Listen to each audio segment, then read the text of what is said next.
Halo teman-teman semua, apa kabarnya hari ini? Semoga dalam keadaan baik-baik saja ya. Oke teman-teman, jadi video kali ini saya akan membahas tentang lulus sekolah mau kemana, kuliah, kerja, atau wirausaha. Sebelumnya perkenalkan, nama saya Ade Ratni Babu dari Prodi BK semester 5 kelas B, Institut Agama Kristen Negeri Kupang. Baik teman-teman, jadi saat kita memasuki bangku pendidikan kelas 12, banyak di antara kita yang akan bingung untuk memilih dan memutuskan perjalanan karir ke depan. Dan itu sering terjadi untuk kita semua, bahkan saya sendiri juga pernah merasa bingung untuk mau melanjutkan kemana. Tapi seringkali di kelas 12 kita akan dihadapkan dengan 3 pilihan, yaitu kuliah, kerja, atau wirausaha. Di sini saya akan memaparkan beberapa keunggulan dari kuliah, kerja, dan wirausaha. Yang pertama adalah kuliah, di mana di situ dapat meningkatkan keterampilan dan pengetahuan. Jadi dengan kita kuliah berarti kemampuan berpikir kita, keterampilan kita, serta pengetahuan kita tidak akan berhenti di situ, tapi akan membawa kita untuk lebih tinggi lagi. Kemudian yang kedua adalah prospek kerja yang lebih baik. Kita tahu bersama kalau lulusan S1 atau lulusan sarjana akan mendapat kedudukan lebih bagus dibandingkan dengan lulusan SMA atau SMK. Yang berikut adalah gengsi. Jadi teman-teman, dengan kita kuliah, kita bisa lebih yakin dan kita bisa lebih pede, lebih percaya diri dengan pekerjaan kita nantinya. Kemudian yang berikut adalah kerja. Kerja itu keunggulannya yang pertama mandiri. Jadi kita bisa melakukannya sendiri. Kita sudah memiliki uang sendiri untuk apa-apa sendiri, membiayai hidup kita sendiri. Dan yang kedua, dapat membantu perekonomian keluarga. Dengan kita bekerja, kita mendapat gaji, kita bukan hanya bisa membeli peralatan atau kebutuhan kita sendiri, tapi kita juga dapat membantu perekonomian keluarga kita, begitu ya teman-teman. Dan yang berikut adalah wirausaha. Keunggulan dari wirausaha itu yang pertama, tidak terikat dengan lembaga atau perusahaan lain. Jadi di situ usaha itu milik kita sendiri, jadi kita tidak perlu bekerja untuk perusahaan ini. Saya harus bekerja untuk perusahaan ini agar jabatan saya naik. Tidak, karena di situ kitalah yang menjadi bos. Yang berikut adalah membuka lapangan pekerjaan.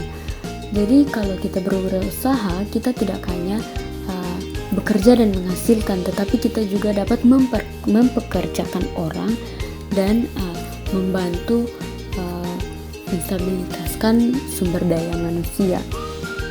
Terus yang berikut adalah penghasilan tak terbatas. Jadi dengan kita berwirausaha, kita tidak terpaku pada gaji per bulan yang ditawarkan, tetapi itu dari penghasilan kita sendiri. Jadi penghasilannya bisa semakin hari semakin naik, atau setiap bulan dia semakin naik. Begitu, jadi penghasilannya itu tidak terbatas. Yang berikut adalah kelemahan. Kelemahan dari kuliah adalah membutuhkan biaya yang tidak sedikit. Oke teman-teman, kita tahu bersama kalau kuliah itu tidak mungkin dengan biaya yang sedikit, tapi membutuhkan biaya yang cukup banyak untuk sesuatu yang diperlukan dalam perkuliahan. Jadi kalau untuk kita yang perekonomian keluarganya kurang bagus, pasti kita akan dilema di sini. Yang berikut kerja. Kalau di kelemahan dari kerja adalah prospek kerja kurang bagus. Ya, kita tahu bersama teman-teman kalau lulusan SMA atau SMK pasti dalam pekerjaan tidak bisa mendapat pekerjaan yang jabatannya tinggi, tetapi pasti pekerjaannya ya standar-standar saja. Jadi pekerjaannya belum cukup memuaskan begitu. Kalau berikut adalah wirausaha. Kelemahan dari wirausaha adalah membutuhkan modal. Jadi kita harus kalau kita mau berusaha, kita mau memiliki usaha, kita membutuhkan modal dan semuanya itu harus diperhitungkan secara matang, secara baik. Jadi teman-teman, untuk kelebihan dan kekurangan atau kelemahan dari setiap pilihan itu tergantung dari diri kita sendiri ya teman-teman. Oke, kali ini saya akan memberikan beberapa tips untuk menentukan pilihan. Yang pertama, tips dari saya adalah fokus pada tujuan dan keinginan diri sendiri. Jangan dengarkan orang lain atau jangan terpengaruh dengan orang lain kalau itu bertentangan dengan diri sendiri. Usahakan untuk memilih sesuai dengan keinginan diri sendiri agar nantinya kita tidak menyalahkan orang lain atas kegagalan kita dan kita tidak membanggakan orang lain atas keberhasilan kita.